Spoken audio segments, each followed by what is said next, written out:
All right, this session is just an introduction to 2D, mostly to talk about display functions that are common between all the different 2D experiments. You have, this is a cozy experiment, and here's your 2D, and then you have your protons across, printed across both axes. The F2 is this direction, F1 is this direction. You can change the intensity of the 2D with your center scroll on your mouse. Let's go back to full. The icons here work the same as it does with 1Ds.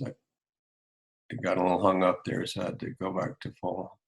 But your center scroll will adjust the intensity of the 2D. It will also adjust the intensity of your 1D on each side. And then going back now to the icons, if you want to expand, you click the first magnifying glass, and then you can just drag across the area you want to display. Go back to full. Let's see it this way. You can also do some things to the side traces, which in this case are the protons, under this icon, so you can turn them off or on. And you can, these are some scaling things you can do. You can just tell it to fit to the tallest peak, and it will adjust it for you. You can update traces. If you've changed anything to your 1D, then it will update it to the side plot on your 2D. You can look at individual slices with that selection.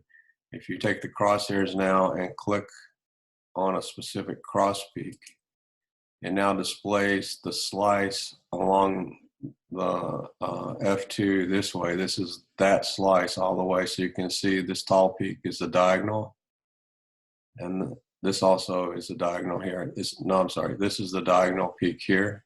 This is the cross peak here, and then it's also showing the peaks that are along that slice. So if you look here, then this is a diagonal cross peak, and then these are the peaks that correlated to. There's a strong one here, and then a couple of weak ones here. So you'll see a peak on this slice that corresponds to the contour peaks in the 2D. If you do that operation for this is an HSQC, and so it's a proton-carbon correlation.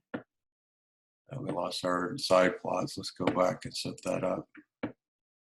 Proton across the top, carbon across the side. So if we want to look at a slice in the HSQC, you can see that the color code here, you have peaks that are pointing down are the bluish color. The orange colors are pointing up. And that's an indication of these peaks are CH2s. These peaks are CH and CH3. So you get depth type information in the HSQC. So you can look at those slices, and like I said, it kind of helps make a little more sense of the experiment. Select the traces. So if you select here along this CH2 here, you're going to see that these peaks are negative. And there are two along this way, which means there's two protons, and along this way, so two protons on one carbon. So that's a CH2. So in this case, you're going to just see one for each, but it's pointing up. So that's a CH over there. And you can tell mostly the difference between CH and CH3 just by the, even though they have the same phase, just by their shifts. So this one is sort of interesting because it has some overlap with CH2, so in this direction. So the carbons have similar shifts for the CH3 and CH2. So you're seeing the CH here, and then the CH2s are pointing down. To get back to the normal side traces, click proton for horizontal, carbon for vertical, and then click OK. So now you're back to where you were. So there's a few other things. Let's get this back to protons on both sides. So with a COSY, you have protons on both axis. On HSQC, it's a proton-carbon correlation. So you had the proton on the F2, which is the horizontal, and the carbon is on the F1, which is the vertical. So we have a proton on horizontal, a proton on vertical also. Another interesting thing to kind of look at, let's get back to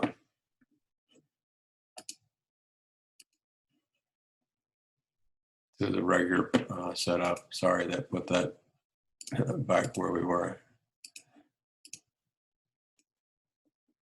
So some other things you can do with display. And one, you can look at this as a stack plot. So if you go under this icon and click stack plot, you're seeing, instead of the contour map, just a stack plot of the individual traces. And so you can kind of get more of a feel for the intensity of the diagonal relative to the cross peaks here.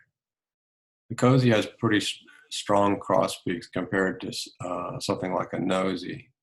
So if we were to go to the NOSY experiment and expand that same area and then go to stack plot, and you can compare those, and the diagonal is going to be considerably stronger for most peaks than compared to the cross peaks.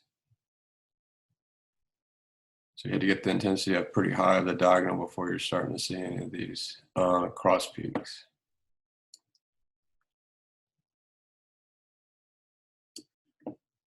Let's go ahead and get that back to a normal plot, contour plot.